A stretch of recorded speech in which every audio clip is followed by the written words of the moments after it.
All right. Thank you so much, Isaac. Hi, everyone. Pleasure to be here. Pleasure to see or meet you. So, if we could just get a pulse in the room, where are you joining from? What are you looking forward to today? That would be super helpful. Like I said in my emails, we're just going to take the first part to basically unpack and kind of just set the tone. I'll share some frameworks for a fulfilling career and exactly how you should be looking at things going forward. And then from about 20 minutes into the conversation, we will just open the floor for any questions that you might have. So I'm going to share my screen now and then we'll get right into it. So if you can see my screen, let me know. In the meantime, I'm still waiting to see where people are from. Yes, you can. Awesome. Okay. So who's going to spell the Yeah, card? Temilade from Hey. Aaron Osen from Nigeria. Nigeria is very big. You don't want to tell us what parts of Nigeria you're joining from. Awesome. Lagos, Nigeria. Sophie from Lagos. Okay, so it seems like there's a good chunk of people from Lagos or from Nigeria in general. It's a pleasure to be here. Again, as much as possible, this is an interactive session. So the goal is for every one of you to get the chance to ask me the questions that you are going through or navigating in your head. Make it short and concise. I'm sure Isaac will bring you up to speed on how exactly to do that. So, without further ado, um, how exactly are you feeling about your career today? Like, let's take a pulse check again. I know that a lot of us want more growth, more fulfillment, more clarity, but there is probably something going on, and that's why you know you had registered for this. So, how exactly are you feeling? Any of these words might describe it. If it's not here, feel free to just put it in the chat as well. Stock. Okay. Okay. Plotting your escape. You're going to share a bit more about that to me. You're plotting your escape too. Okay. Okay. Okay. So it's me people want to add to the journey to help you escape. Who told you I'm an eloper? Scofield. Exactly. Who told you? Okay. So you're exploring, you're ready to grow. Awesome, awesome. So like however you're feeling, I think first thing I just want you to know is that it's valid. I see that somebody else has said, me that I looked 5 times. I don't want to say I've stopped eloping because I cannot promise. I'm I'm just here for growth. Okay, cool, cool, cool. So I'll tell you exactly why you're feeling the way that you're feeling and basically give you practical tips on what you should be doing. Um, I can't promise that everything on this call is going to solve all your life problems, but I can assure you that you'll be able to take one tiny step away from here that would lead to a bold outcome. Now, before we get into like the meat of the matter and all of that, I just want you to take a moment to maybe close your eyes, think through something. If there was no fear in the world, if you didn't have to worry about your bills, if you didn't have to worry about how your boss will feel or how your parents will feel or how your partner will feel or how your children will feel, if you had nothing to be afraid of, what would you do? I like asking this question because we find all sorts of interesting answers. So, hi Glory from Cameroon. Ooh, nice. So, if you had nothing in the world to be afraid of, what would you absolutely want to do?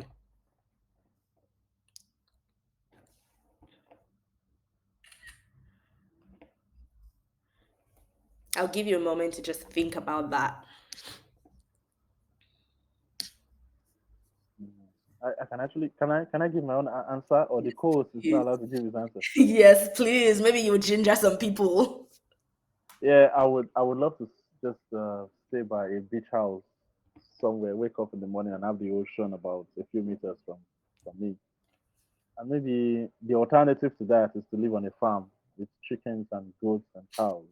Just after live with nature and just write novels and come back to my house. And that's all. Simple life. Okay, simple life. Okay. So you want to get away from all the hustle and bustle of Lagos. Absolutely run away from Lagos. This city is a toxic lover. Oh, it is. Tell me about it.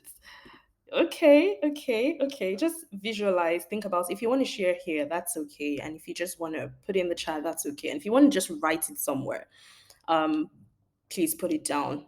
But the truth about all of this is a lot of us, we know how to get ourselves out of our own troubles. And sometimes you just need a safe space, a shade, a place, or someone to just show you, that path. And that's exactly what today's call will be about. When it comes to your career and when it comes to like figuring out what to do with yourself or how to answer all the million and one questions in your head, I like to take a certain framework towards it. Now, our jobs are a big part of our career, and our career itself is a big part of our lives because we spend a good chunk of our time at work. I think one third of our lives we actually spend at work. So it's very important that you are in a job that aligns with your inner self. Now, there are four key things when it comes to having a fulfilling career. Four key pillars. One, purpose and meaning. Your work should basically align with your core values. The second one is growth and mastery. The third is being in a supportive environment. And the fourth is having impact and recognition. So, with purpose and meaning, your work should basically align with your core values, like who you are on the inside. For example, if you're somebody that values respect and kindness, and you're in a workplace whereby that is not the goal, you're going to constantly feel like a tug on the inside of you.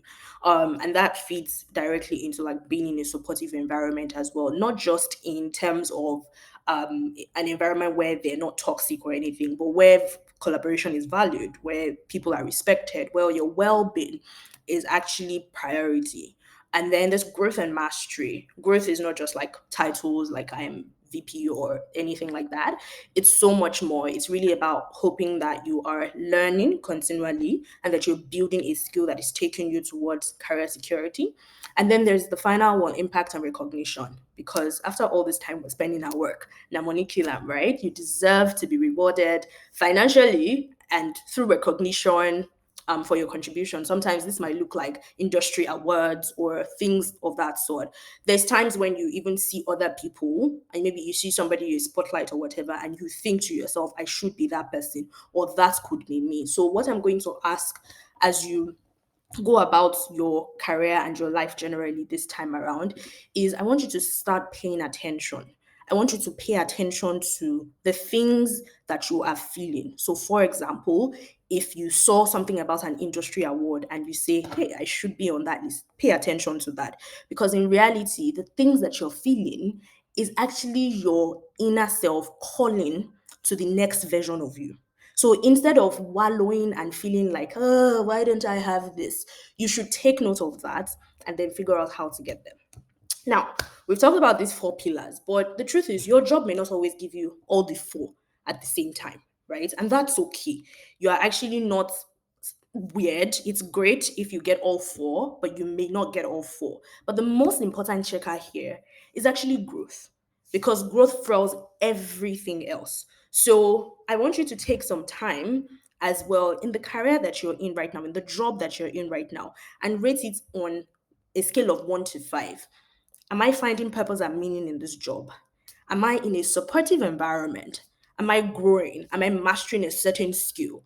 And is there, enough recognition for me or enough um financial compensation for me? Because sometimes this is what could happen. You could be in a job that is giving you maybe all three, but you're not properly compensated, right? When that happens, you might still feel like you can stay there. In some other cases, you might be getting other three, like purpose, supportive environment, impact. But if you're not growing, you're going to constantly feel a certain tug in your spirit. So growth fuels everything else. So whether you're learning, evolving, or anything at whatever stage in your career, as long as you're growing, you're always going to be getting closer to your purpose.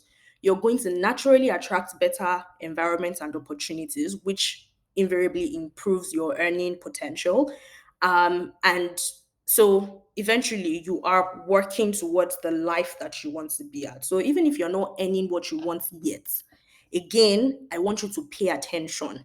Instead of feeling weird about it, you should be able to document and ask yourself or say to yourself, this is how much I believe I should be worth. So basically, my biggest framework here and the biggest takeaway I want you to have from this is one, pay attention. Two, start visualizing the life that you want. You know how we took some time to say, if I had nothing to be afraid of, what would I do? I want you to do that for your career as well. So if you're not finding purpose and meaning, what should that really look like for you? If you're not finding growth or you're not being used the way you think you should be used, how do you want to be used instead? I want you to take all that negativity and dissatisfaction that you feel about the place that you are at, take some time out to write why you're feeling that way, but then right after that, focus on where exactly you want to be. So if it's impact, you're earning 500,000 naira right now, for example, and you're like, you know what, I believe I should be earning or making 5 million naira monthly. Write it down. Okay? Good. Okay. And the truth is, all of this would look different for everybody. Purpose looks different for everyone, right? Impact looks different for everyone.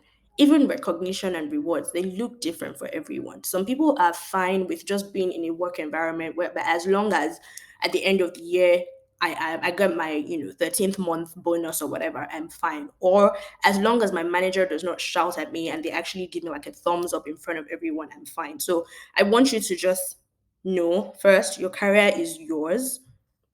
Your career move is yours to make. And then three, you can visualize and get to the career of your dream.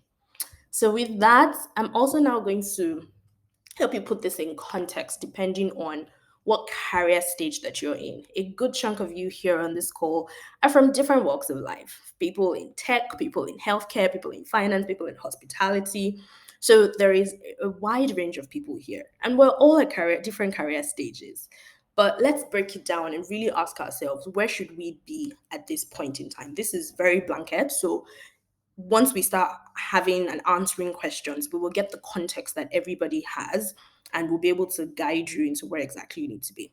So if you're in your early career, this is the stage where the biggest thing you can be getting here is exposure, skill stacking, and a lot of exposure. I always use this example of somebody who has just learned to bake.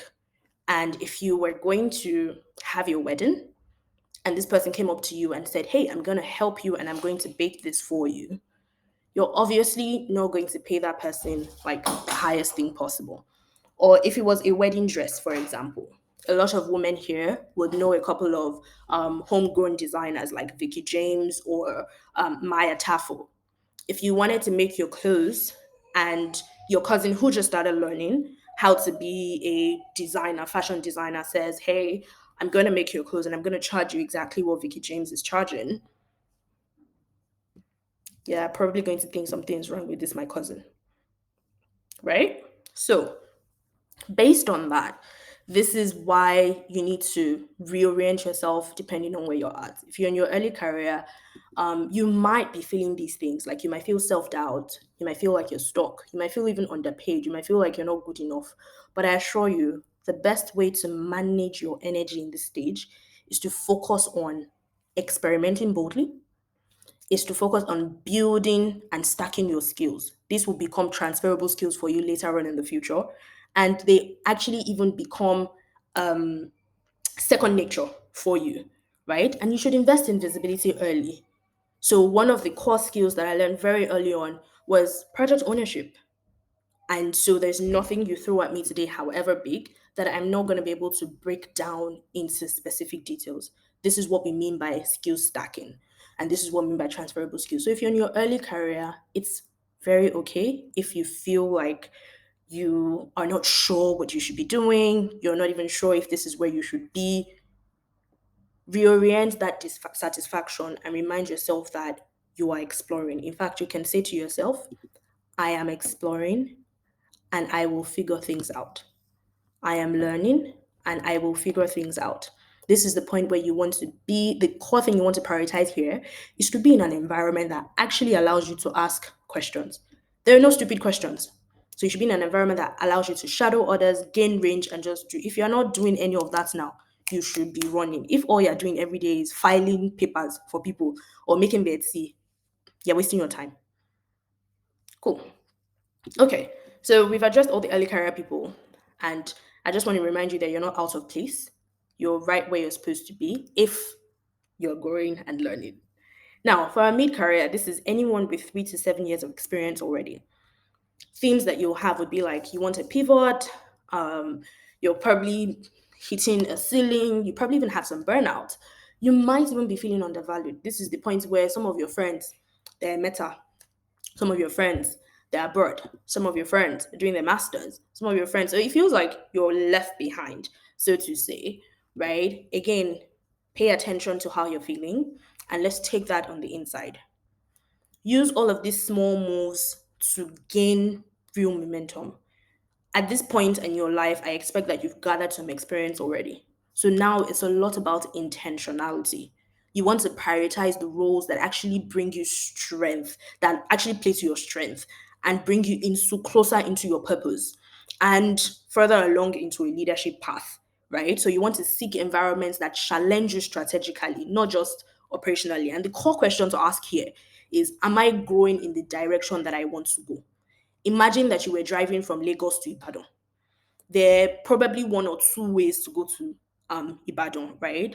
But you also know, maybe you've said, oh, I'm going to pass through Lagos Ibadan Expressway. And somehow you look up and you are not going to Lagos Ibadan through Lagos Ibadan Expressway anymore. Somehow you have gone through Epe and you are going on and on and on and on and on. You will still get to where you're going to. It might just take longer. So the core question again here is, are you going in the direction that you want to go? Which means you have to be clear about where exactly you're trying to go. Key point here is you're being clear about where you want to go, not how you want to get there.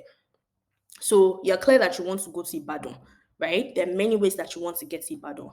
If you decide that I want to go through Lagos Ibadan Expressway, the onus is on you to be in the driver's seat to make sure you get there. So step one, where do you want to go? Step two, how do you want to get there?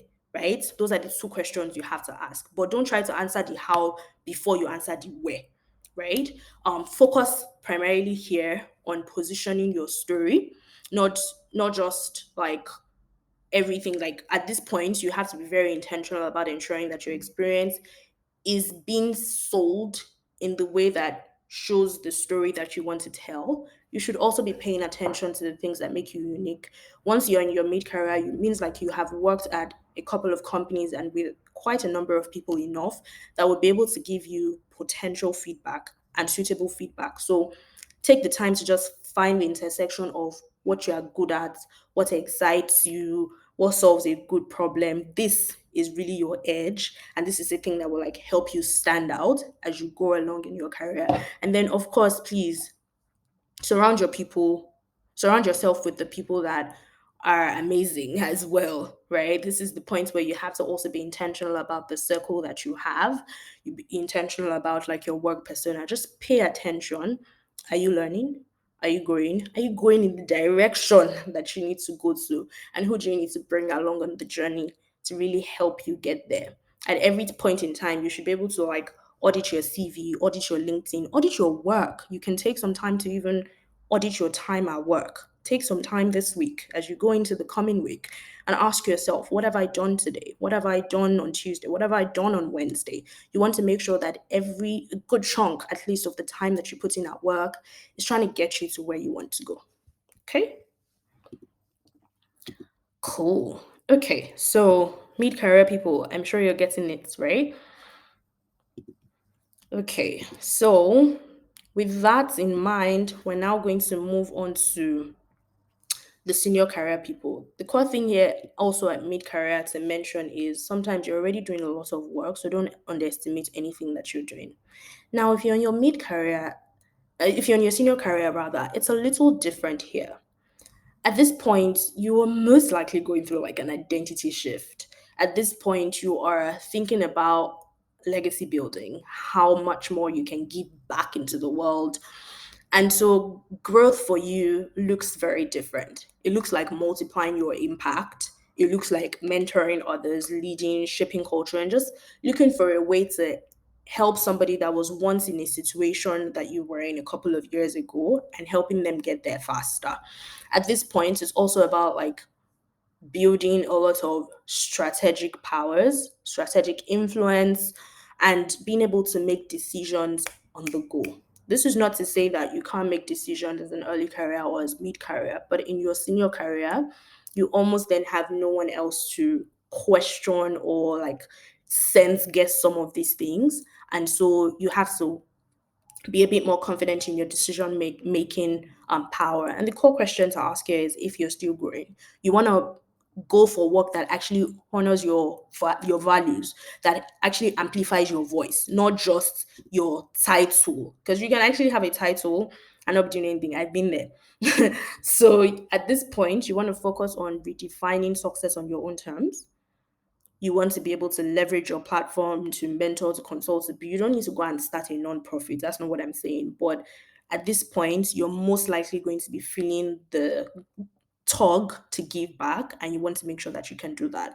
And sometimes the core thing I'll say here is senior roles can often blur boundaries because by this time you've settled into yourself that it's very easy to carry work home. It's very easy to continue giving instructions. So if you're like me, you want to set boundaries and actually create space to reconnect with parts of you just beyond your resume so that you're not going on and on and on and on. So with all of that, I hope this helps you like just think about how you can redefine what is possible for you. And we're just going to take a moment to gather our questions together. I'll pass it back on to Isaac so that he can coordinate and have you all ask me any questions. That was a detailed breakdown of career paths and career stages by Wamide. And the next phase we are moving into is getting questions from everybody in the room. So I believe if you join this call, you either have a question or you have something to say about your career that you're looking for guidance on. And when you begin asking your questions, I would like you to raise your hands as the first step.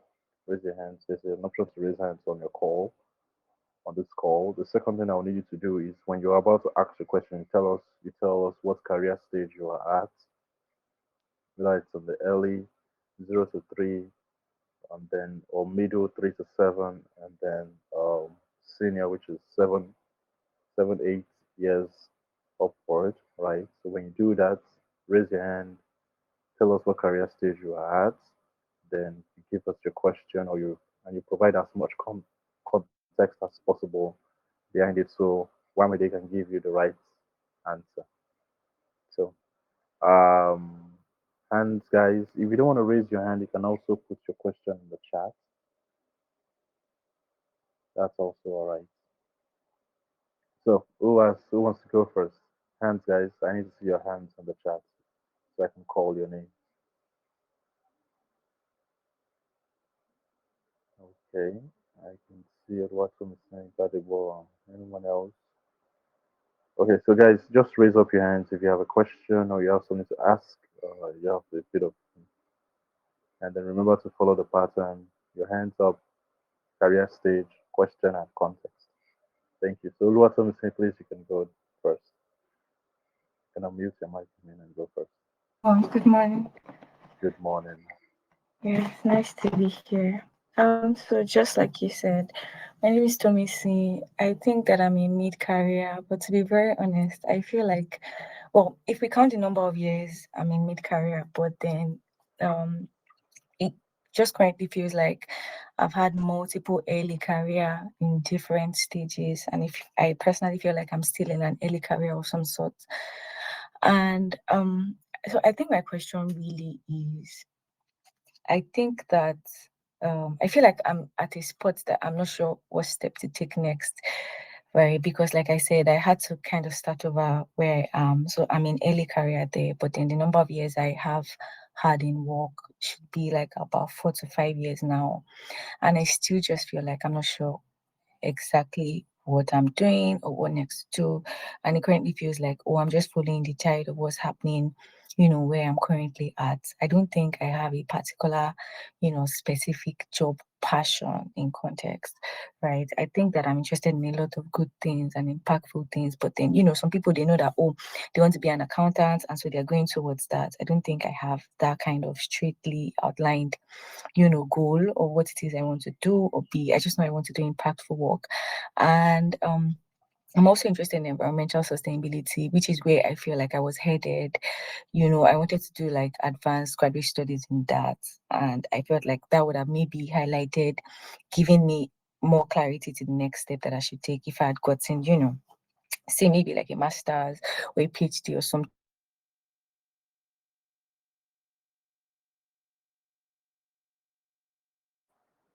But then I feel like I was headed Although to me saying, I think your network cut you out. We are no longer able to hear you. in environmental sustainability and get clarity on what next to do. Oluwatumisi, can you please give us the last 30 seconds of your question? We didn't hear you very clearly. I'm sorry, a call came in. Can you hear Okay. me now? Yes, we Okay, can. yes. So I said I just feel like I'm not sure what next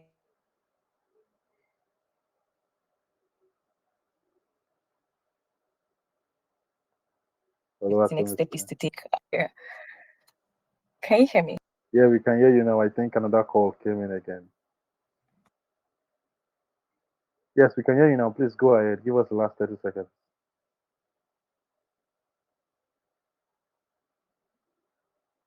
Wamide, did you To get figure out what next the to do. okay? Wamide, did you get the question?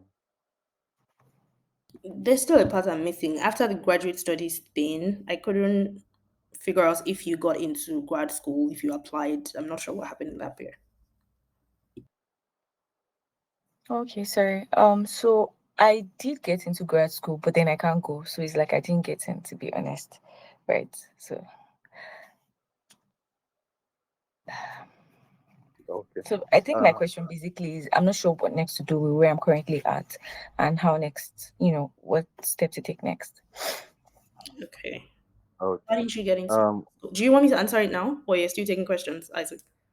I want to take a few more questions, so Okay. we answer in bulk. Sophie, can you please go next? Good afternoon, everyone. Please Good confirm that you afternoon. can hear me. Yes, we can hear you. Okay, so let me explain my situation. Okay, so currently I'm at the early career stage, right? And I work in an information security consulting company.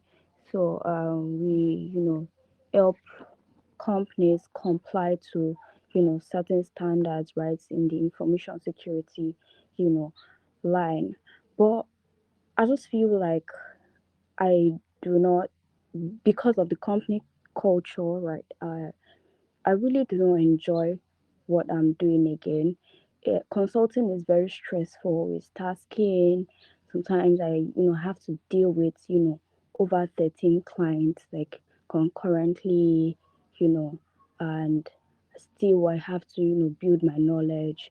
It has been exhausting me.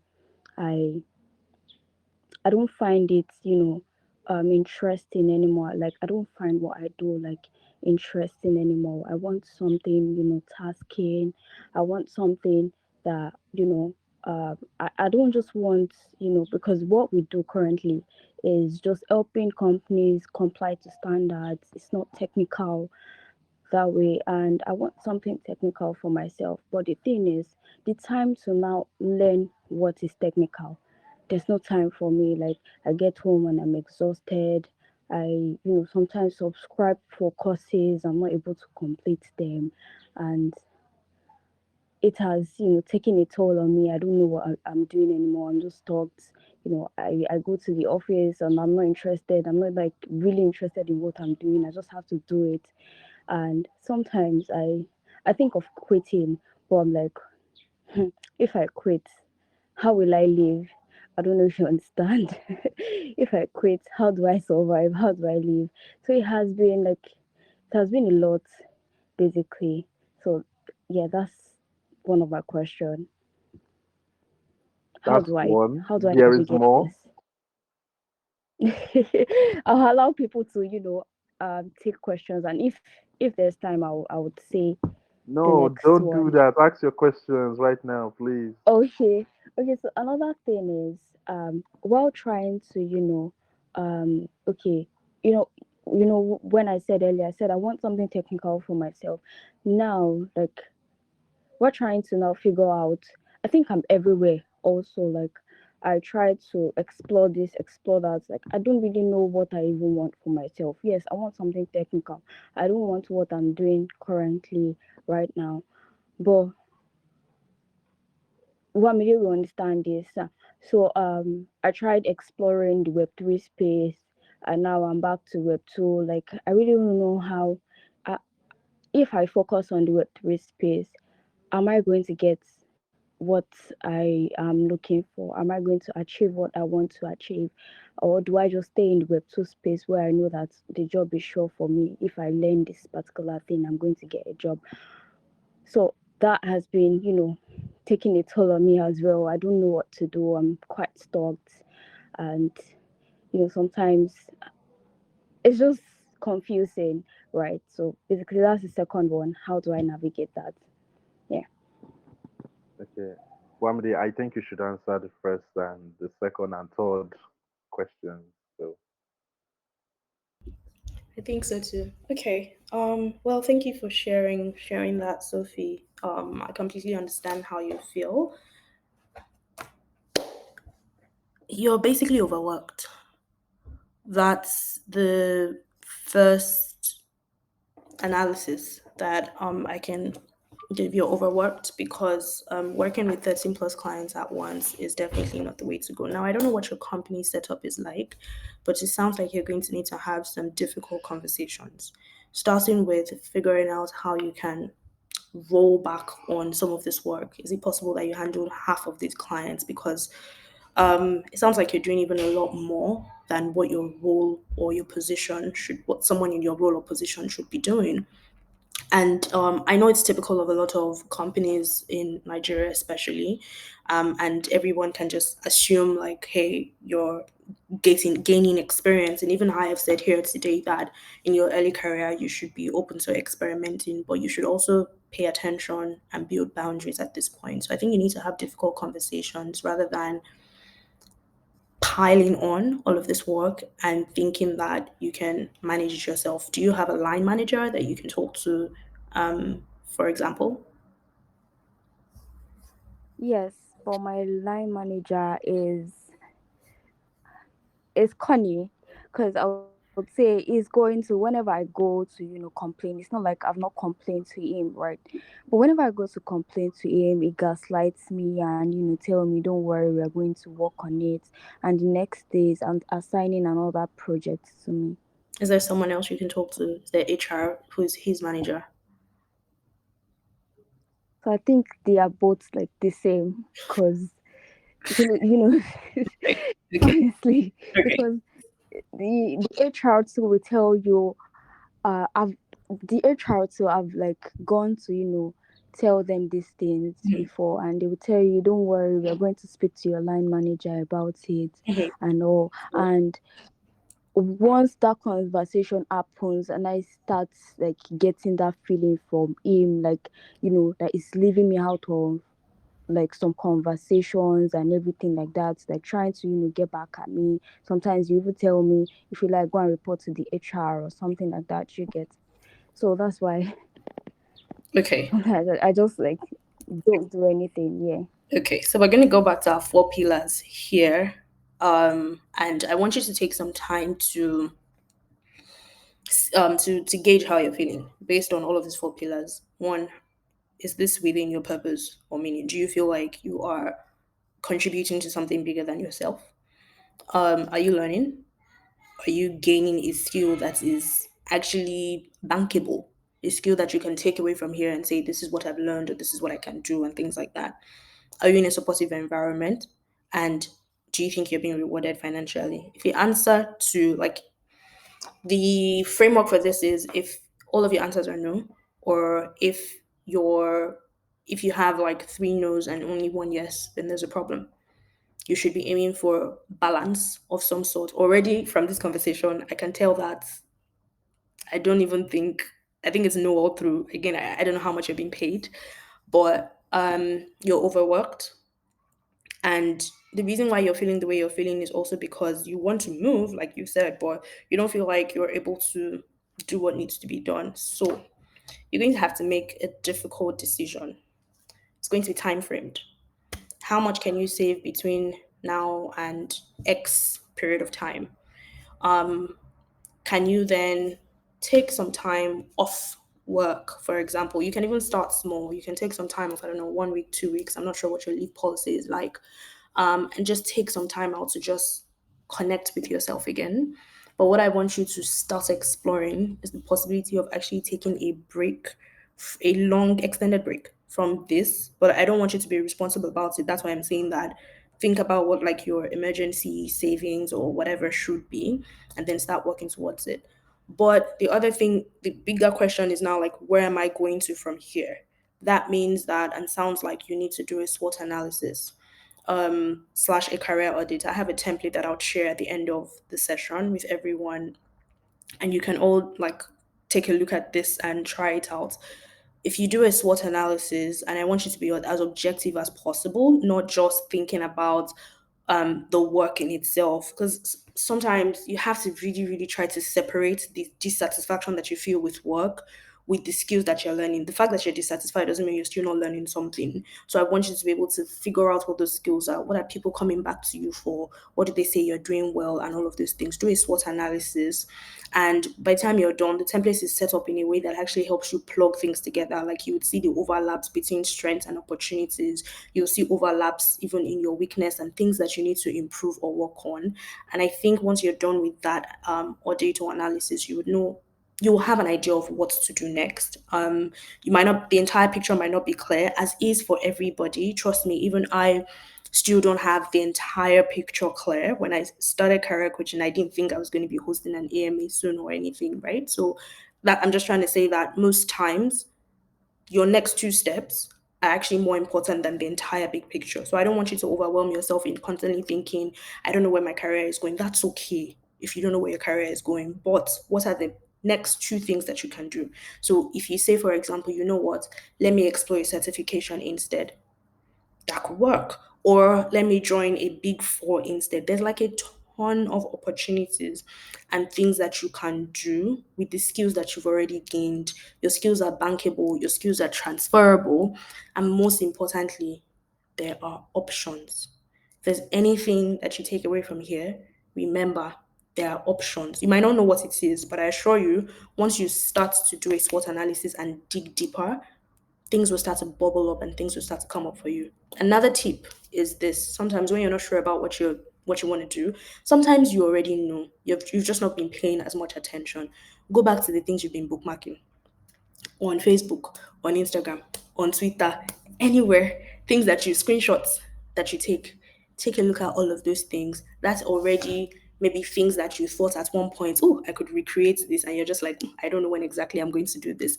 Think about things like that, and eventually you'll be able to figure out something. So my big thing to you, my big answer to you is one, explore the possibility of taking some time off just to reconnect. This time off is just for you to cool off. You're overworked. And you need to first of all come up for air. When you go back to work, then you need to map out like an exit plan. That exit plan will be dependent on how long you think your emergency funds can carry you for. And three, I want you to have a possibility mindset. There are options out there. You're going to get into the career that you want. You don't know how it's going to work out, but you're going to get into it. And you don't have to stress about, will this work or will this not work? Think about it like cooking.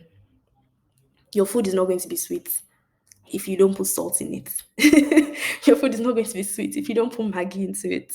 Your food is not going to be sweet if you don't put certain ingredients into it, right? So you're in as much control than you think you're in, right? you can throw in as many ingredients as possible: your personality, your skills, your story. These are all the ingredients that make up for a fulfilling career. So don't worry too much about, like, the stew itself is not going to say, am I going to be sweet? No, you decide and say, this soup or this stew, you're going to be sweet, and then you put in your effort and make it so.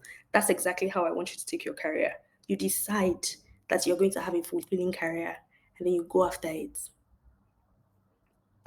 Cool? Thank you very much. You're welcome. Okay, Tomison, Yes. same thing. I think you need to do a SWOT analysis as well. Not because, and I don't want you to, we all have to be mindful of the things that we say to ourselves, especially when we are in career uncertainty. You're not wasting your time. You're not just doing anything, right? Yes, you're figuring stuff out, and that's okay. You've tried this and you've tried that, but guess what? If you didn't try it, you would never have known if you liked it or not. So give yourself grace and give yourself props for even being courageous enough to try these things, because if you didn't, then you will still be assuming and wondering if that was a life you should work towards. But now you have no reason to wonder. Like, you know, okay, this is not what I want to do. But all of that experience has now given you the wherewithal to say, oh, this is what I would rather do. And if you're not exactly sure what you would rather do, again, core thing here is a SWOT analysis. In the work that you've done so far, there's certain aspects of it that you enjoyed. There's certain aspects of it that you did things. And I'll give you an example of one of such skill that I thought was like stacked away somewhere and that I was not even going to use. And then it came back to me much later. When I started my career, I started as a front end developer. And then because it was just not, I don't know, my expectation of working was grand, and it just wasn't grand. At this place was a startup, and things just were not as I thought it would be. So I had, as with everybody else, also tried to apply to a few places, and then I got my offer from PwC. When I got into PwC, I put in all that I could, I did, but I still had this like tug of dissatisfaction. But as with anything that I do, I always put in a ton of excellence into it. So I did my work with so much gusto and whatnot. And I didn't even know it, but I picked up a lot of skills along the way. One of those skills was what we call vendor management. So I was basically in charge of like enterprise transformation projects where I was managing conversations with the vendors and with the clients, making sure that the requirements were clear and all of that schnaz. I left PwC in 2017.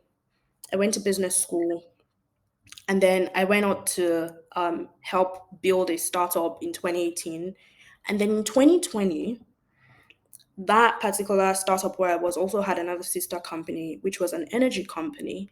And they asked that I take over the transformation side of things. And one of the first things I had to do was get on board with the partners that were there, the OEMs. There were like 30 of them. When I was at PwC, I was managing five. This time I had to do 30. A skill that I thought I didn't even need. But every single thing that I did came from all of that experience from PwC, from how to build engagement strategies, how to connect with them, what to say, how to build a rating, and on and on. And I was able to build something really solid that I believe is still being used today. I took that experience again and moved it into my first role at Propel. Within Propel, I've had like three different roles. So all I'm saying is this: you've not wasted your time. And I want you to start rewriting that career story on the inside of you. You have spent time learning what you want to do and what you don't want to do, and start paying attention instead. What is it exactly that is, in quotes, offering you about this job? What is it exactly that you're not enjoying? Use these four pillars. Is it purpose and meaning that is missing? Is it growth and mastery that is missing? Is it impact and recognition that is missing, or money that is missing? Or is it a supportive environment that is missing? Once you understand what is missing, then you know what to do or where to channel your energy. So, for example, if it's purpose and meaning that is missing, then you know, okay, I want to do work that aligns and with my core values and contributes to something bigger than myself. Who are the companies that are doing something like this? Like, it naturally just tells you, I'm fine with doing what I'm doing now, but maybe I want to move to another company. Maybe it's growth, for example. I'm not challenged enough. Projects are not coming my way. La la la la la la la la. When you think about what that is like, then again, it tells you who's the company that is doing this. What kind of work do I want to do next? So use this framework to reframe the dissatisfaction that you have, and it will ultimately like help you figure out what you want to do next. Again, you've not wasted time.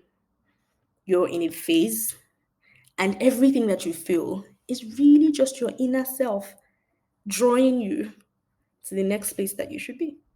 You should be happy about it because ultimately your higher self loves you and is really trying to get you to the version of you that is fulfilled and happy and aligned. So again, I'll share this SWOT analysis, and I know that sometimes doing these things on your own can often feel weird. So if you get a template, I'm not saying go and do all of this by yourself. You can call your friends and your sisters or your brothers and ask them these questions as well, because many times we're blind to our own strength, we're blind to our own awesomeness. My biggest mantra this year is own your brilliance, because I myself, I've been guilty of underestimating how much brilliance and impact and light that I bring to this world. So this happens to everybody. So when you get that SWOT analysis, you can run it through somebody first. Ask them these questions like, what do you think I do differently? How do I undermine myself? La la la la la la. Use them first. Then take the time to answer those questions yourself. You can do it till the end of the year. You don't have to rush it, right? But you'll figure this one out. Okay? Thank you. You're welcome. Yeah, so I'm gonna go to the next three hands up. Okay, I'm seeing more hands going up. Similarly, would you please go next?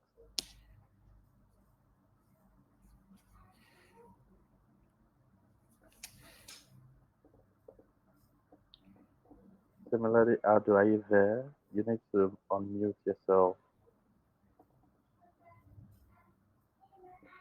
Oh, I think similarly stepped out, so maybe network is misbehaving. Okay. Um, Good afternoon. Am I audible enough? you are. Please go ahead. Okay, good afternoon, Isaac. Good afternoon, Wamide. Good afternoon. So, yeah, when we were um, saying what place we're in our careers, I was saying flexing my escape. Um, Flexing my escape means that I want to live where I currently work. I love what I do. I love the intersection of public relations and events and theater and how it contributes to marketing for a brand. I still want to do what I'm doing. That's something that I don't think that you can listen to Wamide long enough, a follower for too long without having this kind of clarity. So without even being here, I know because it took me a while to get to the point where I'm able to decide that okay, this is where I actually want. So, but when we now went into the part of um, filling careers, I work in a very toxic organization, um, a place where your boss can tell you that you go on an assignment for the company and you're giving feedback and your boss tells you, well, I don't care if it's going to hell and back, my time is precious to me, I don't care about the reports you're giving me, that kind of thing. So um, I would like senior level career person based on my years of experience and based on the years of experience I have on the role, my self-esteem, my whatever has taken me to several things that's taken me a long time to get to a point where I can even express how I feel about where I work.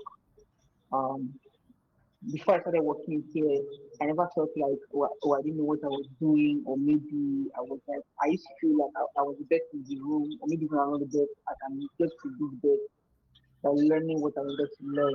But every time when you're told that what you are doing doesn't count, it counts for nothing, it doesn't move the needle or whatever, it begins to tell on you in a way. So I'm at a point where I'm looking for another job actively. However, I feel like should I broaden my horizon into something more in the line of marketing or just stick to public relations? So my question is clarifying how I want to because I've had this conversation with one before where I feel like I know so many things. I'm so knowledgeable about so many things that it's hard for me to say, okay, this is exactly where I want to fit in at the moment. This is exactly what I want to be doing at the moment. And it translates into my job search. It translates into the way if I'm not clear about what I want to affect the way I position myself, I know this. And if I'm not clear about what I want in my next job, it's also going to affect because I get a lot of messages on LinkedIn to say, oh, apply for this job. And I'm like, yeah, this is not what I mean. As in, so when I see the job description, I'm like, no, man, I'm overqualified for this role, or this is just what right up my alley. But you're looking for a mid-level. Well, so it's just a lot of uncertainty regarding where I am now and where I want to be. I know that I'm not mid-level. The experience that I have, I know I'm not mid-level. The salary range I'm earning right now, um, the conversations I have access to cryptos, I'm not mid-level, I know. But how do I then position myself? I also feel like, okay, yeah, I also feel like I'm not experienced enough. But I think that this is many months of um, bad conditions speaking. Feeling like I'm not experienced enough in public relations. Like, what do I even really know? To even say I want to work in a global company or a multinational, I feel like I still need to learn, even though I know that learning comes from doing, and I've learned a lot from doing, from just learning on the job and learning with doing.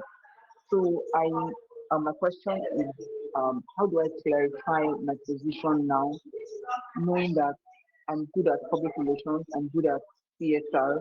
I want to do impactful work. I want to do work that actually I want to be appreciated for the work that I do. I want to be acknowledged for the work that I do.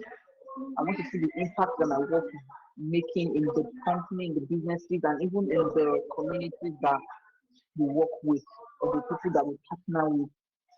Um, and I want a job that would me to travel, that's flexible and also appreciate the kind of leadership I can bring to the table. So it sounds to clarify all of this. Position it in a way that doesn't feel like okay, you're full of yourself, in a way that resonates with an organization. So at that point, man, um, that's why I'm here, really. Thank you so much. Sorry for the background noise. It's all right, sis. Definitely. Wamide, did you get that? Did you get all of that? I did. I did. I did. Okay. So I'm gonna add a few more questions, then you answer and all together. Yeah. So Glory, Marfa, would you please go next?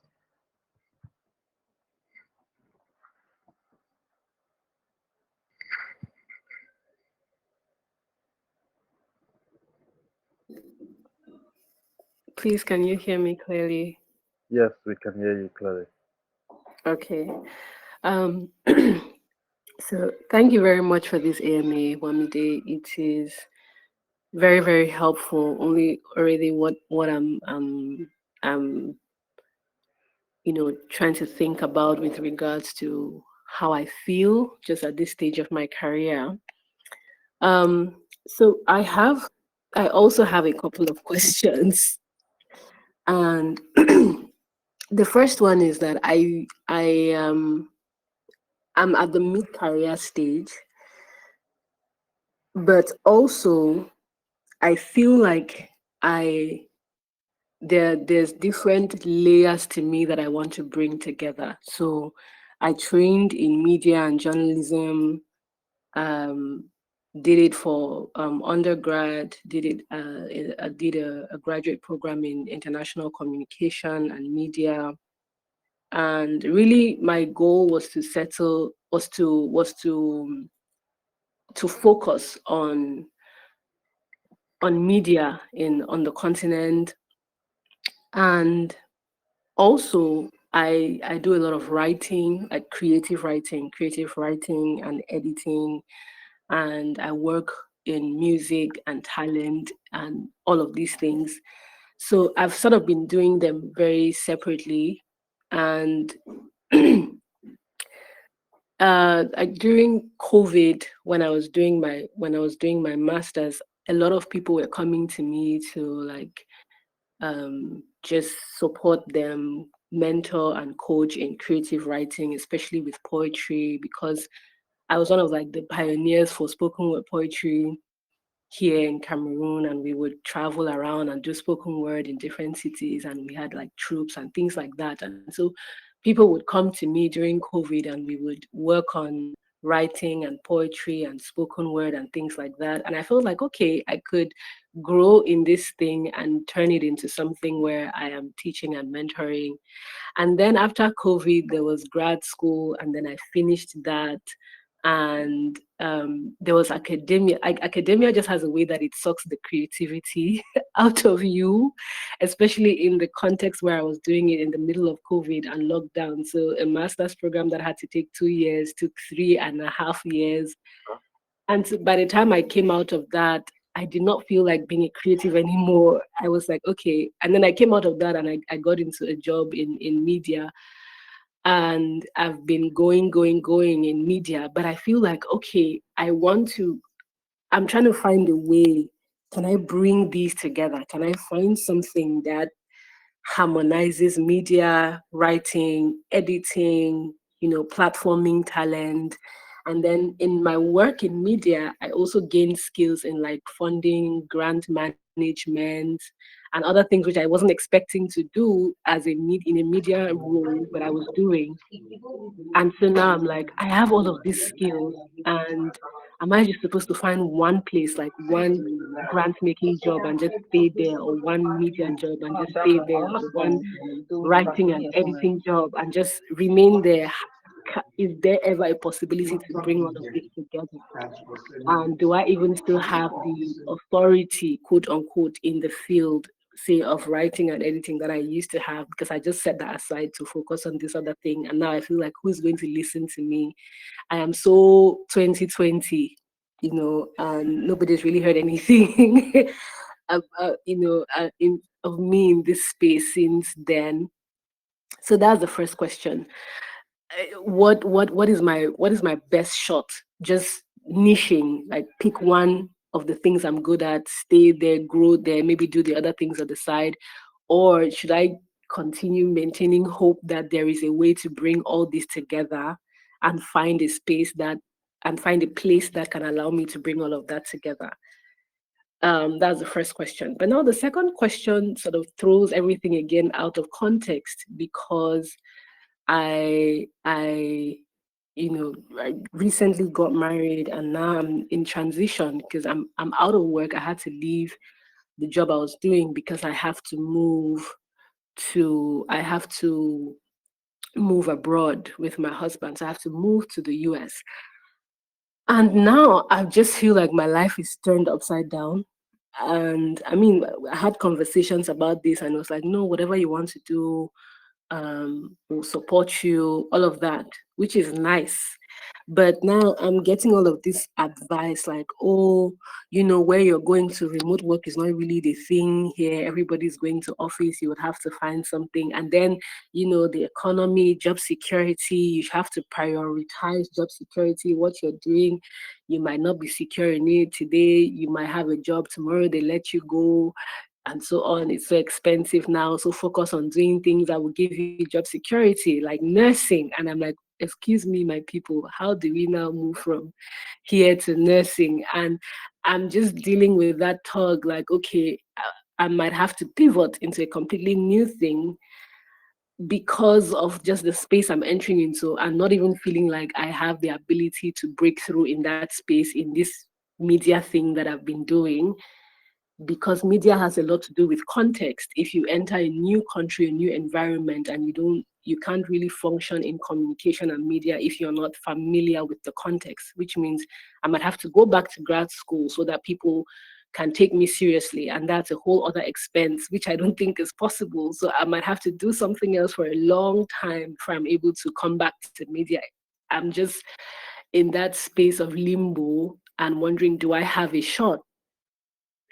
Must I pivot? Can I, is it even wise to think, okay, let me just go to school, or let me find something that makes sense for now and just pivot and maybe do the nursing or do the whatever works that gives me job security so I can build a family and then go back to purpose later. So those are my questions. Thank you. Um, Wamide, I think you should answer the ones that have been given so far. So we'll just take the next three Okay. afterwards. Okay. I'll try to be quick at this with this one. So for you, Glory, you've had an amazing run with your career, and it sounds like you really enjoyed all of the things that you did before. And if anything, you are afraid of like doing something that you wouldn't enjoy, because it sounds like you're someone who wants to do work that matters to you, and that means work that you enjoy. So in saying that, I would use the example of marriage, simply because you also just recently mentioned that you were married. If you're anyone like me, or you've been around certain people, you would have heard people say that marriage is a lot of work, and maybe there are no good marriages out there, or there are no good men out there, and whatnot and whatnot and whatnot. In the end, the story you tell yourself is the most important thing, not just what anybody else is saying. The people who have spoken to you mean well in their own way, but they're only projecting their reality of all the things that they have tried out on their own. So the core thing I would say to you is, please, there are options. The same way that somebody on somewhere can say there are no men in the world to marry again, and somehow you're married. It's the same way that I would say there is a job out there that would align with exactly what you want. And once you put that at the back of your mind, I think the rest is easy. That you are transitioning to a new place, a new country, yes, will come with its own challenges naturally.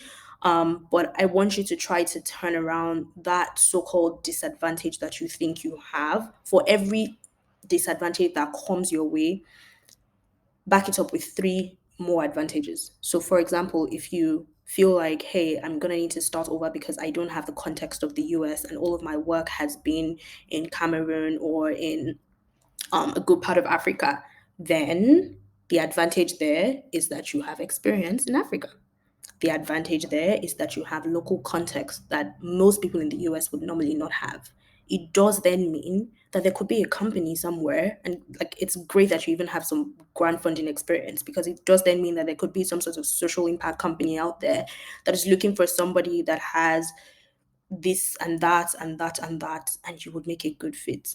The way I like to think about jobs in general is the same way that, again, marriages happen. Your specification of what you think an ideal partner is probably not what mine is. It's probably not what anybody else on this call is. Do you get? So you have to try to look at it from that point of view and make your own career as personal to you as possible. So I want you to try to rewrite the narrative that you already have in your head, because it's going to continue to block you from seeing the opportunities that really matter. And instead, for every disadvantage that you think you have, find three advantages that you can back it up with. If you want, again, my SWOT analysis workbook would be helpful in this situation, because one, you can quickly iron out your strengths, but you can also see the opportunities. While it's a new field, it's a new industry, it's a new country, it's a new location, I assure you that there's still opportunities there as well. And I'm not just like perspiring to aspire or whatever, but for real, there are. It just depends on how you're looking. So, if anything, the core thing I would tell you is you need to try to iron out the industries that would need the work that you've done. I think things like, or places like goalkeepers, Melinda Gates, foundation, things like that might be helpful to some of the work that you've already done. And you're a creative person. Being creative it doesn't end just because you haven't done the work. You would continue to be a creative person. So please just rewrite the narrative that you already have, and before you know it, you would be exactly where you want to be.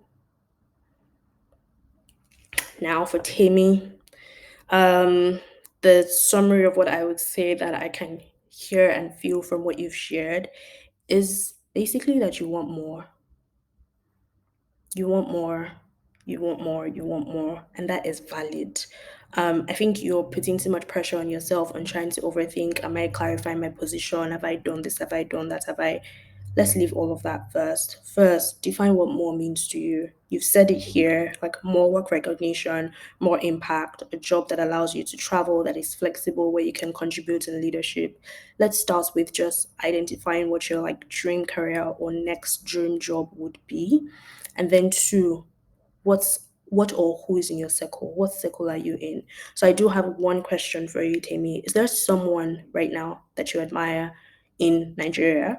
Because I also don't want this person to be so far-fetched that he feels like you can't replicate what they're doing. Um, is there someone's work that you admire currently? Somebody in PR, a man or a woman, that you see their work, you see the way they talk, and you absolutely admire it?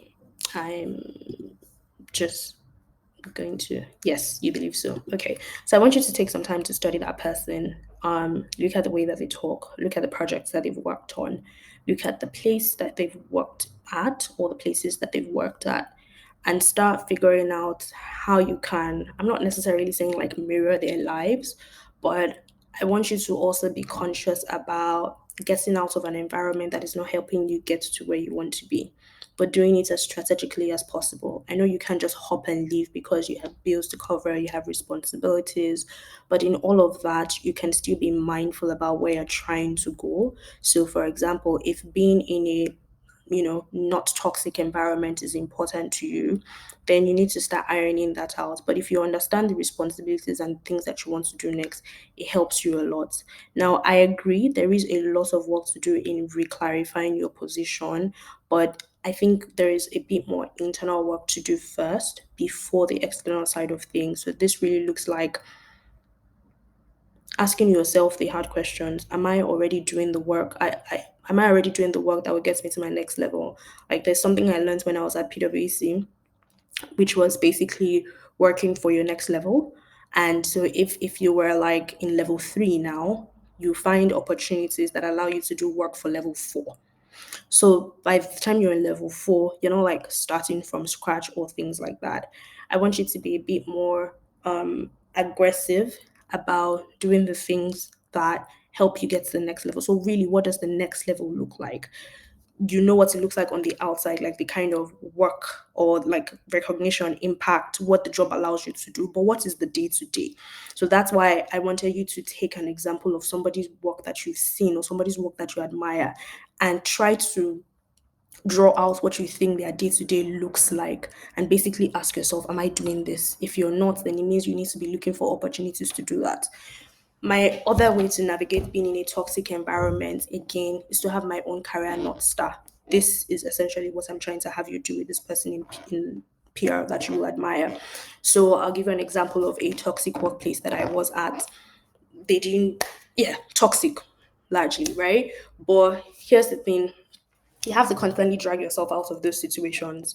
One, are you the person that is also like um are you also perpetuating some of those toxic whatevers by the conversations you're having with your co-workers or even the way that certain things are happening? But there are many ways to stand out in a toxic environment. One of those ways again is to have your own career North Star. So there was one place I worked at and we're doing everything on Excel spreadsheets. I cannot understand this for the life of me. Why deliveries? I would have to print. I created all the templates. I did all of those things, and that was good. But after a while, once we had hit a certain number of customers, I quickly put a proper email and said, "Look, we can't do this. Blah blah blah blah blah. These are the vendors that I will suggest that we work with, and I'll be happy to do X, Y, Z." I did all the vendor analysis and pricing and blah blah blah. And in 1 week, the boss himself gave a completely different suggestion of the vendor that he thought we could work with. This vendor was way cheaper than any of the suggestions that I had made. And I would never have known that person if the boss didn't suggest it. My North Star was essentially this: I wanted to be able to establish systems and structure. So for me, it didn't matter whether you were using the vendor I suggested or the vendor that you wanted. That's why I say, what is your own career North Star? So you need to, the way you draw yourself out and be so focused is, what is the project that I want to do here? What are the things that I need to apply? Because it's in doing these things that you'll be able to position yourself confidently for the next level that you want to get to. But if you continue to fall to the invisible standard or the terrible standard in that environment, you will find yourself working with less excellent standards, just doing a lot less than you should, and just going through the motions for the sake of it. So, yes, that's it in summary. I hope that helps. Okay, so Isaac, over to you. Yeah. So the next question is Nengi. After Nengi is Toby. Nengi, please go ahead.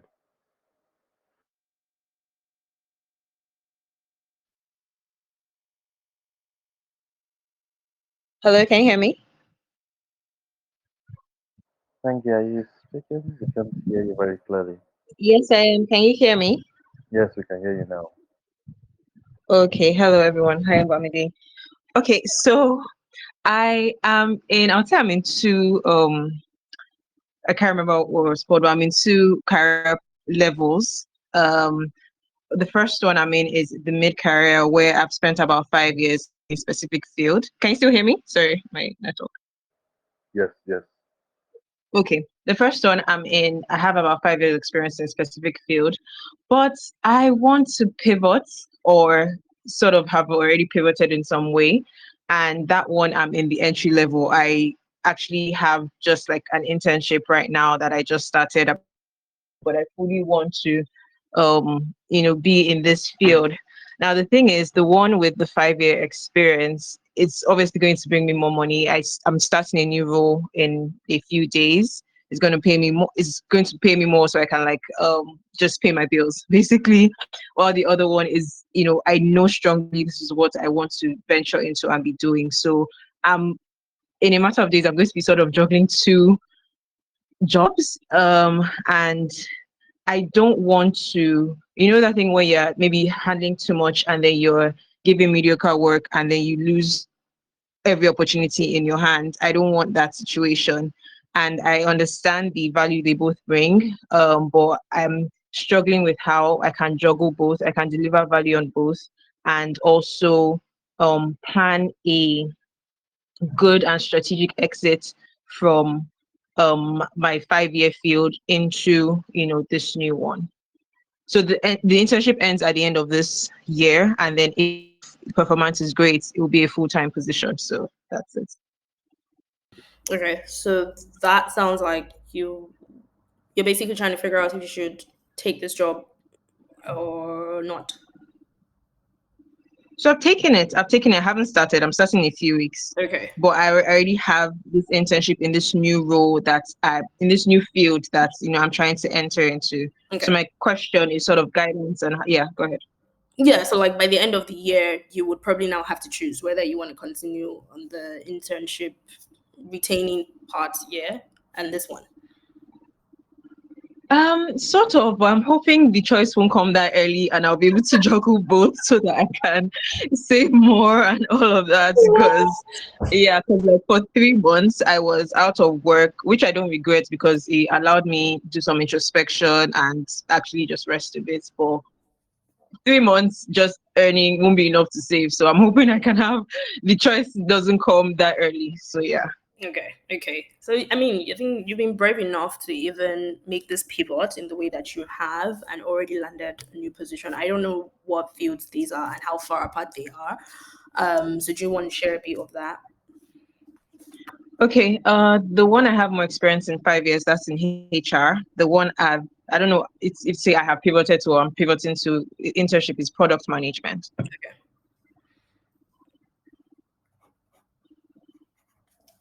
Okay. I'm sorry, what was the question again? The question is sort of just guidance on how to one juggle both and plan a strategic Okay. exit from HR to this role and manage just both jobs for the Okay. foreseeable future. Okay. Considering you haven't started the HR one yet, I honestly would not be able to say this is what you should do, but I think you already know what to do. You've kind of already done this before, and for you to have even made this move, then you have a lot more in you than you give yourself credit for. The skills that you've also built in HR will also come very handy in product management. I'm sure that you know that already. But I already foresee you rising through the ranks in product management very quickly. It's great that you've landed this internship, but I would say please do not limit yourself to just entry level roles.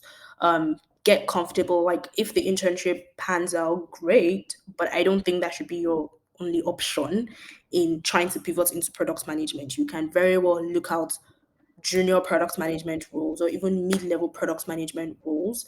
And I know you want to move into this field very well, so like you don't want to rush it. There's that as well. But I'm just saying, if money is the factor here, then there might still be a lot of junior product management roles that would probably be able to pay you something better than maybe what this internship might get you.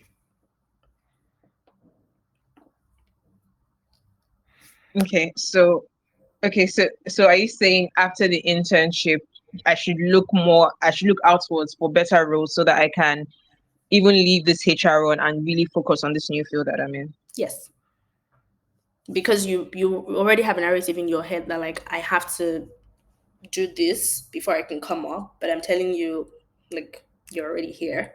So, like, you don't have to go entirely all the way down. Just get comfortable in rewriting that narrative. I'm not sure what you can throw in now in your internship that will kind of just help you prove or see that. But feel free to, just like I said to Tammy, like, work towards the next level. That you're an intern now does not mean that you can take up more than you should, but yeah, just be open to the idea that there could be other jobs out there that would naturally be able to pay you for what you're worth or closer to where you're coming from.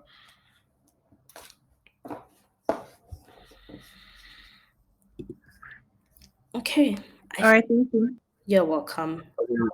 Okay, next question is Toby.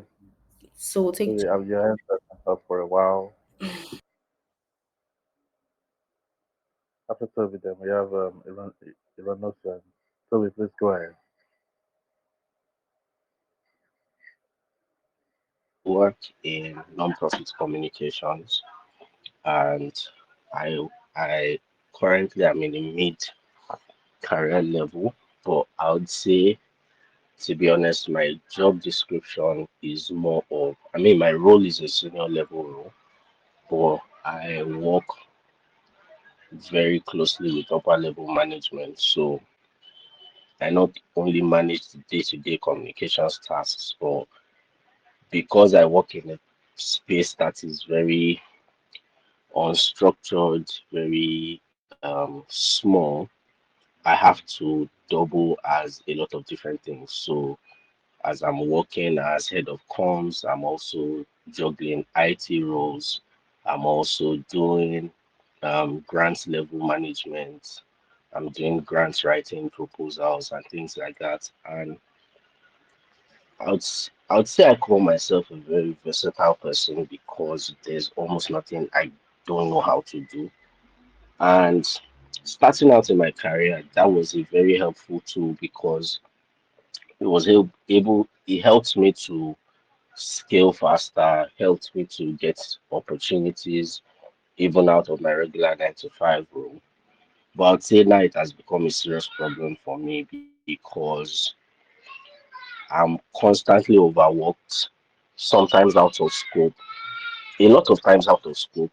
And it got to a point in July where I had to just put a pause on everything. I literally told my company I cannot work for the month of July. I need an unpaid leave.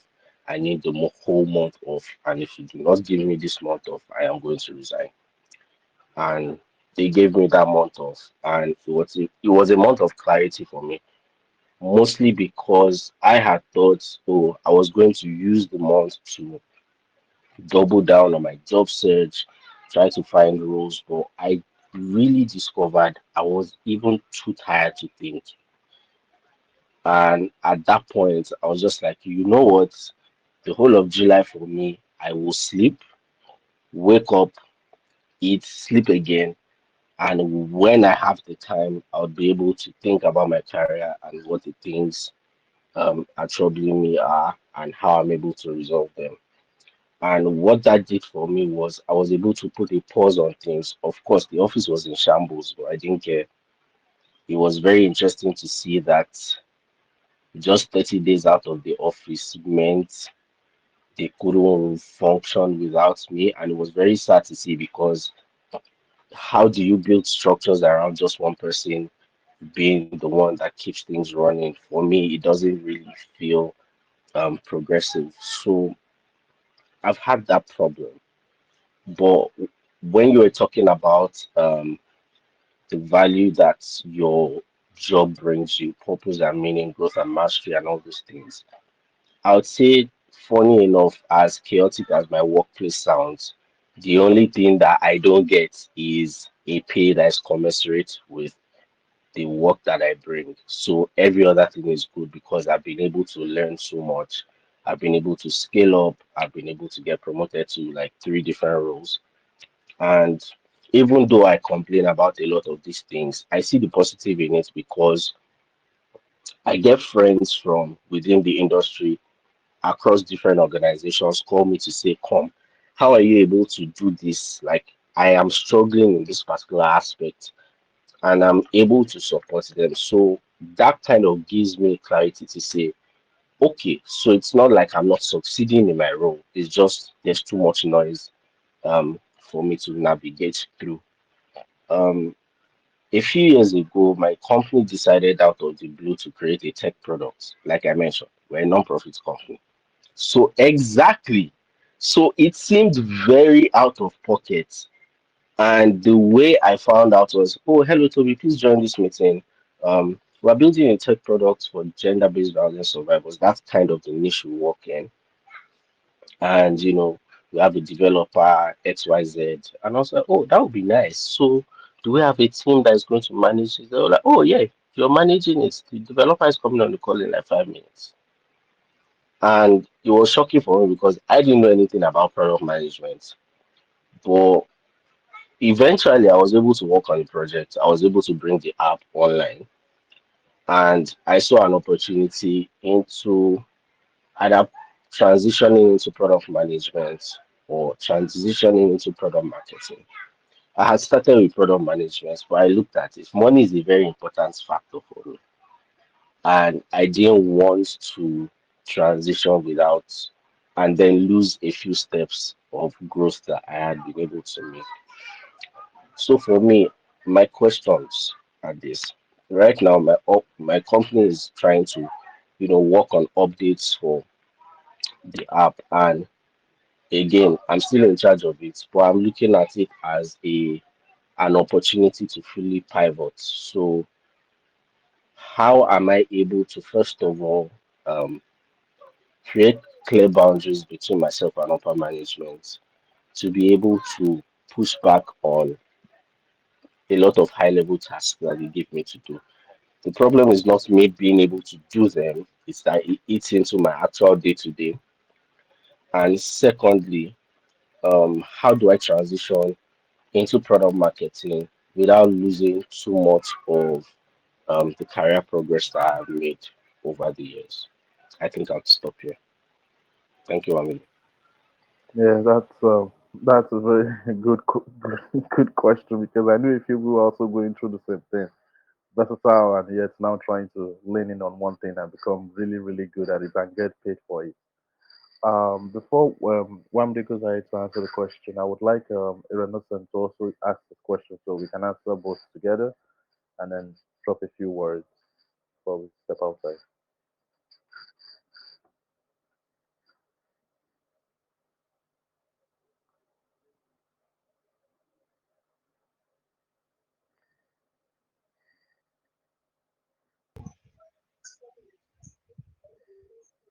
Hello, good afternoon.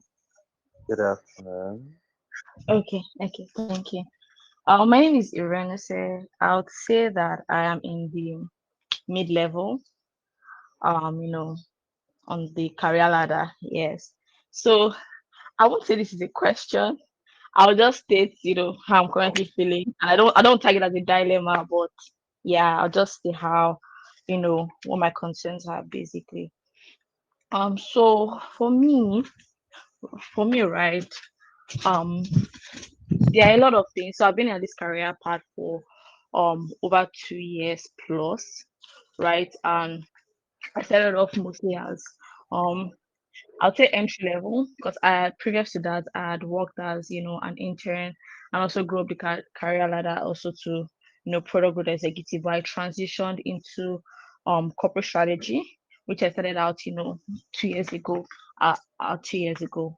So I mean, so for now I'm thinking of sort of moving majorly moving moving to another company or moving to another role, and also getting some form of a better compensation actually. So, and given at that, trying to explore new opportunities, trying to look at new things as well. So I've been in sort of like a decision box with respect to making the decision of leaving, in making decision of leaving. And sorry, I noted it in my journal, so I'll just like say the way I structured it in my journal.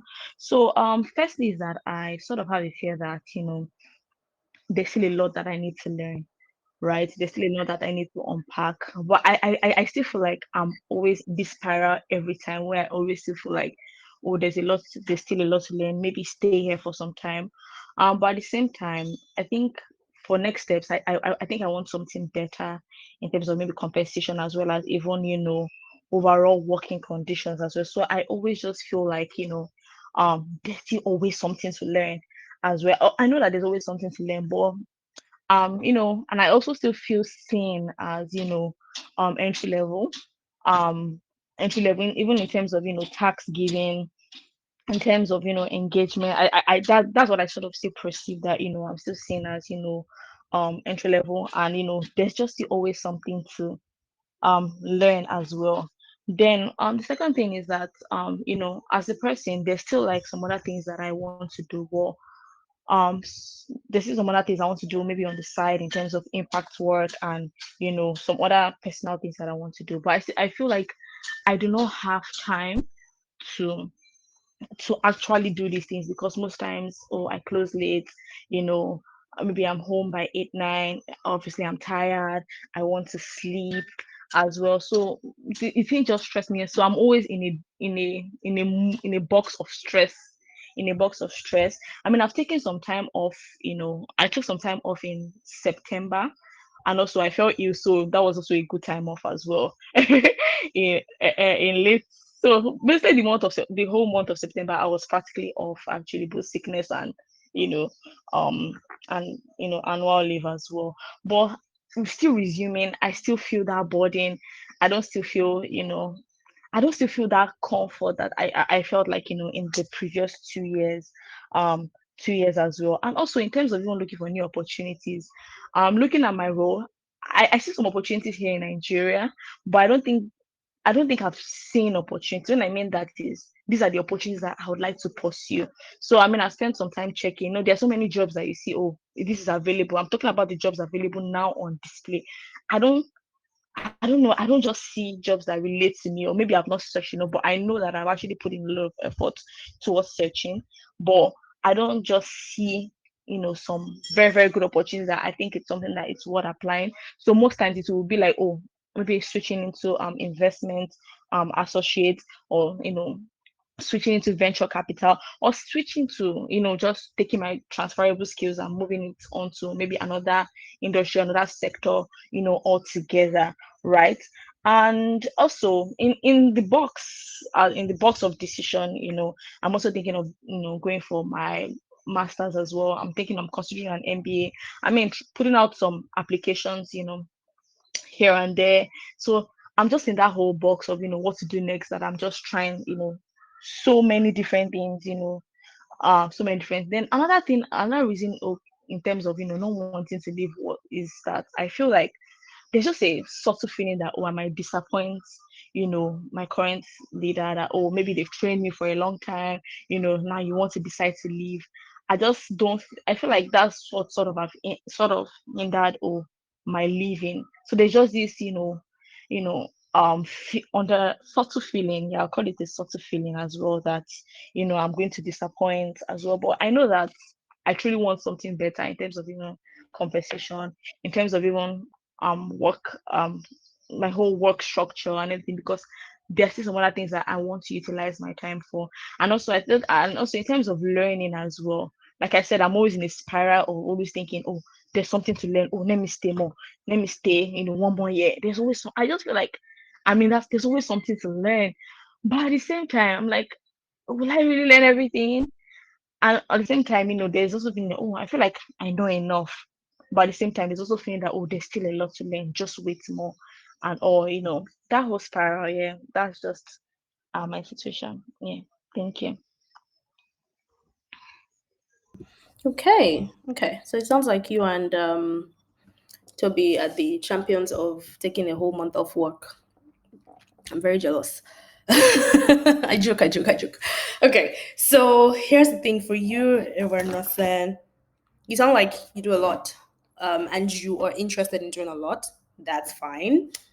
I'm like that as well. Here's the first thing you should do: take a sheet of paper, write out everything you want to do. We're not talking time right now. We're just saying, I want to learn how to sew clothes. I want to learn how to do UI UX. I want to learn how to, whatever that looks like. Have an infinite learning list. Then you're going to start bucketing them. Take a quarter and focus on things. I started doing this a couple of years ago, and it has helped the chaos that goes on around my mind that wants to try to do everything. This quarter, I'm basically learning how to cook better. I've always wanted to go to a cooking school or cooking class or whatever. So, but it's been something I've been saying for a long time. Basically, you would find that everything on your list is not urgent, which means you don't have to give attention to everything at the same time. Once you write out that list, first of all, you would eventually be able to figure out what is urgent. For example, something urgent might be something that's going to help you make more money. That is urgent, right? This year, again, one of the things that I decided I wanted to focus on or learn was a certain skill. I focused on that first because money. Cooking is just nice to have. My family members will enjoy the food, and that's it. But it's not like I'm looking to open a restaurant. Do you get my point now? So write out your list first off. That's just a you thing, and that's how to deal with the chaos that is going on inside your head. Now, when that is done, whether you want to move to product marketing, corporate strategy, investor relations, or whatever, sounds like you also need to do a SWOT analysis. There's a part where your strengths come to play, and that should ultimately determine where exactly you should try to go. But it's not to say that there is only one path that you can explore. Honestly, you can explore as many things as you want to. It's entirely up to you. But I would say you shouldn't spend time doing things that are not going to, be aligned with the skills, the natural strengths, the skills that you've already built and learned over the years. Third, about disappointment, please, that's very normal. Just as anybody here, if you've been in a relationship before, you will have heart palpitation before you try to break up with the person. It's normal. But are you going to stay in a relationship that is taking you nowhere in the name of I don't want to break their hearts? If it was the other way around, if they had to let you go, The manager on the other side will also feel bad, but ultimately they will have to do what needs to be done.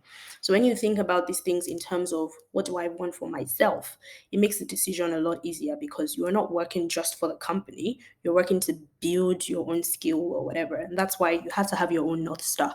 Are you getting what you wanted to get in the company? Have you learned the things that you wanted to learn in the company?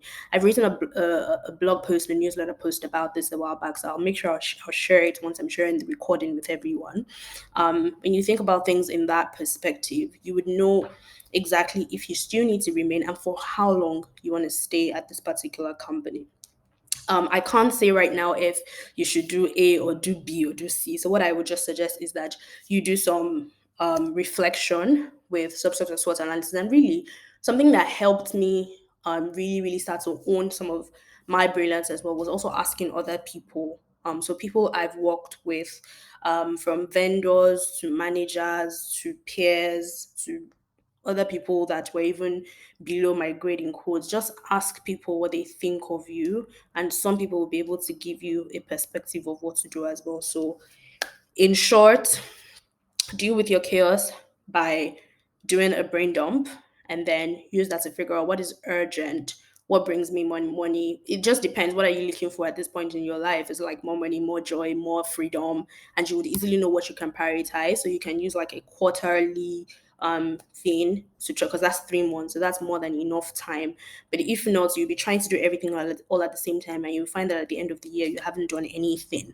So that's just the danger of being super multi-passionate. You kind of have to not cage, but you have to tame your curiosity sometimes, in a structured way that really helps you get to where you want to go. Cool. Let me know if there's any other question you want me to answer in there, but I'll go to Toby. Now for Toby, versatile experience and whatnot. Whether you choose to move to product marketing again is entirely up to you. But having been overworked and out of scope and whatnot, the first thing I could easily tell was you needed more hands on your team. I think you're doing yourself a great disservice. By trying to do everything by yourself, that you were out of work for the whole of July and the company was in some sort of shamble is actually not a flex.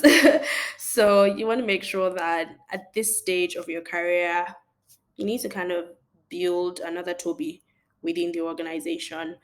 So what does that look like? Hiring one extra hand is more than enough, or maybe two, but hiring one more person, because that means that you can actually be head of marketing who's focusing on comms, on product, and on maybe brand, for example, right? But you would never be able to do that if you don't have other people working with you. So the biggest thing to move forward in, either in having to draw boundaries with your management or whatever, is actually hiring more people on your team. Um, I'm sure they have a head count or something of some sort. And the app, now that you explained it, doesn't actually sound as terrible as it first sounded. But honestly, the biggest service you can do for yourself is actually to just hire more hands on your team.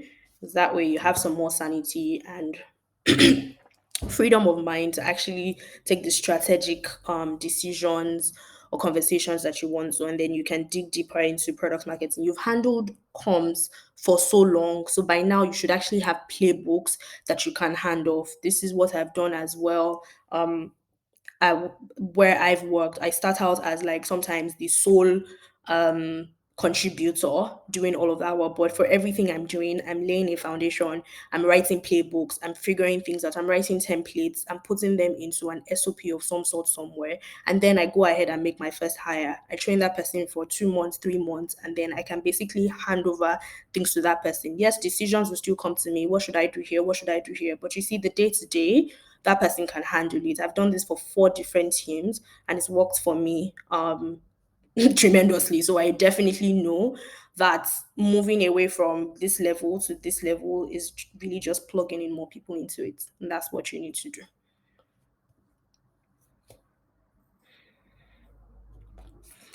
Okay, so Wait, Toby and Aaron, okay, guys. that's good.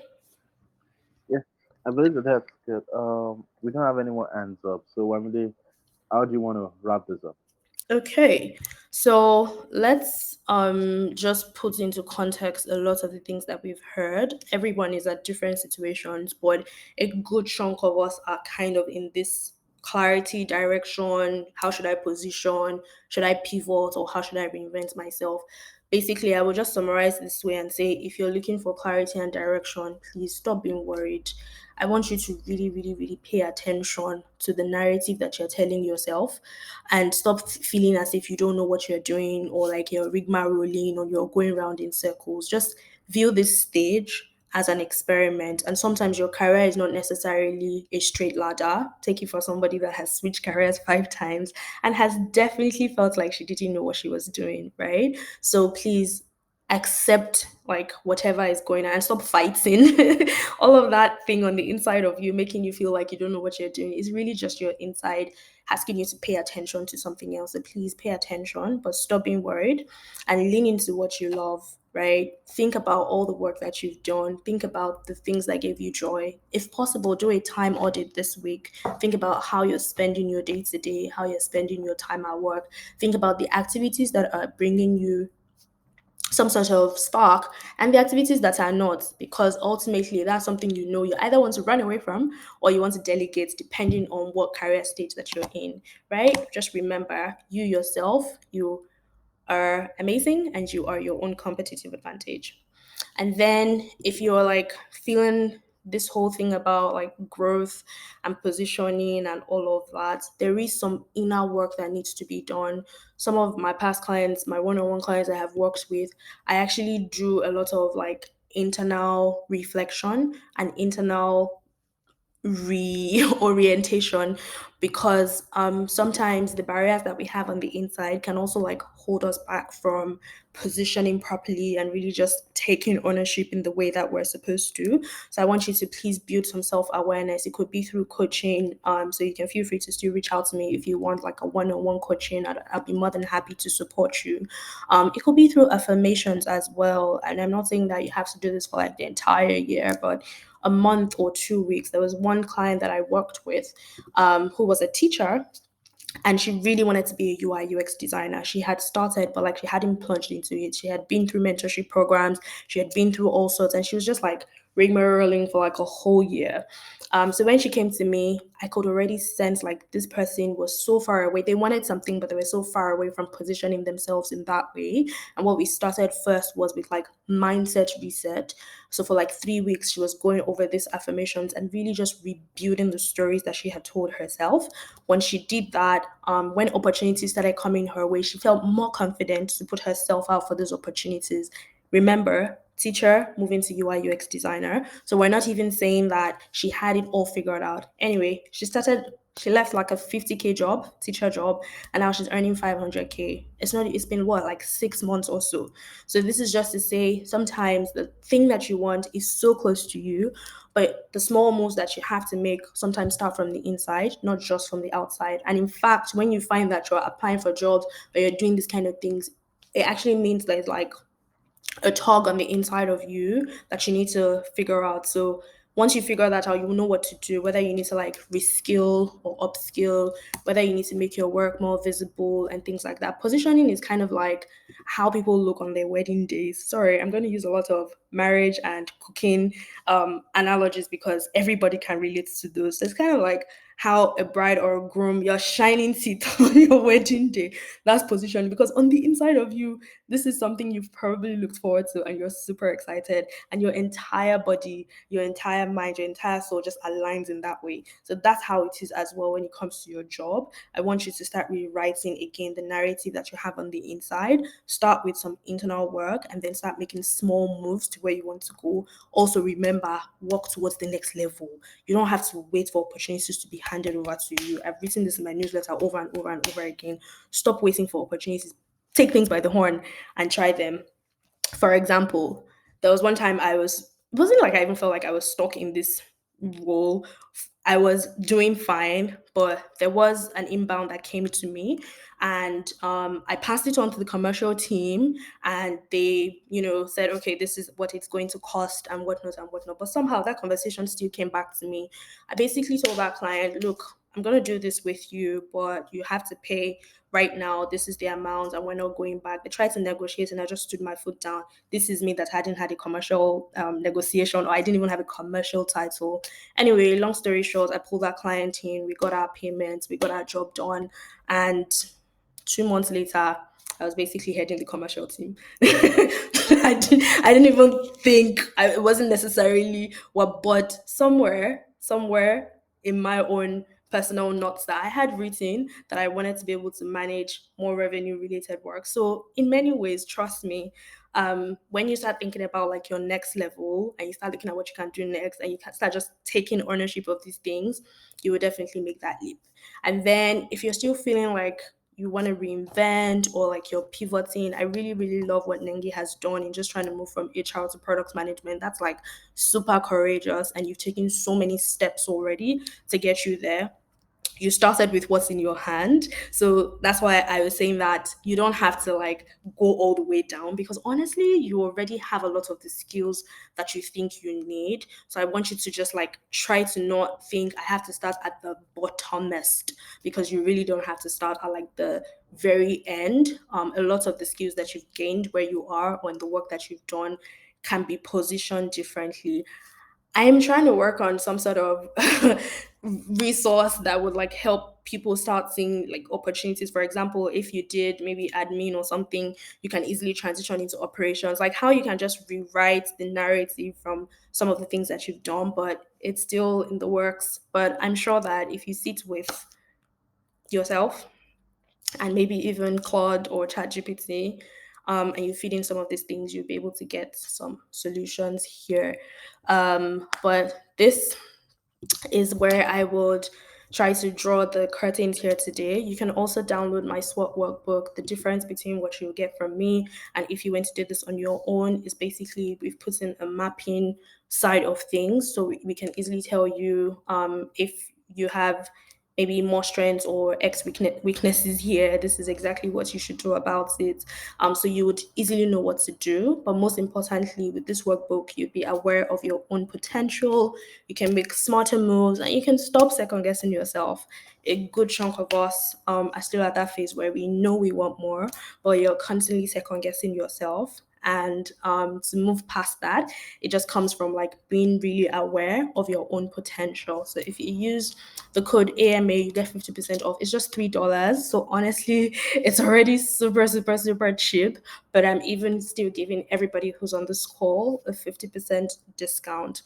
Now, the other thing that you wouldn't see here, which I would share in the recap notes, is basically a link to join my community. So because I know that even when you leave this call, you will still have questions that will come, and sometimes you also need a lot of accountability and support to just get you to where you want to be. I will be sharing a link to a paid community. It's on WhatsApp, and the goal is basically to help you get to where you want to be in the next 3 to 6 months. So in 6 months, I expect to kick you out of the community, to be honest. It's not supposed to be a forever type of thing, because again, you're growing, you're improving, and things will change for you, right? But where you are right now, how do you get to where you want to be? That's the core thing I want to help you with. Of course, I'm more than happy if you decide to stay on, but I'm just trying to let you see like I'm so focused on helping you get to where you want to be in the next 6 months that I would love if you could also commit to doing that for yourself. It costs $7 right now. It's actually 12, but I'm still running a discount till the end of the year. So it's going to be $7, and I'll share a link to that as well. So you can always take a look and join that. So if that sounds like you still want to be within a community where you can get accountability support, and most importantly where you can still ask me questions, please feel free to share. I only open it up to AMA customers and also one-on-one coaching clients, because I already have context about your situation. So it's basically just anybody that I have spoken to and anybody I've coached. So know that this is very much for you. So with all of that said, I wanted to also just take a pulse check and see how you feel right now. So a lot of you said you were stuck at the beginning. Some of you said like you were plotting your escape. Some of you said that you were ready to grow and you were exploring. But right now, how exactly are you feeling?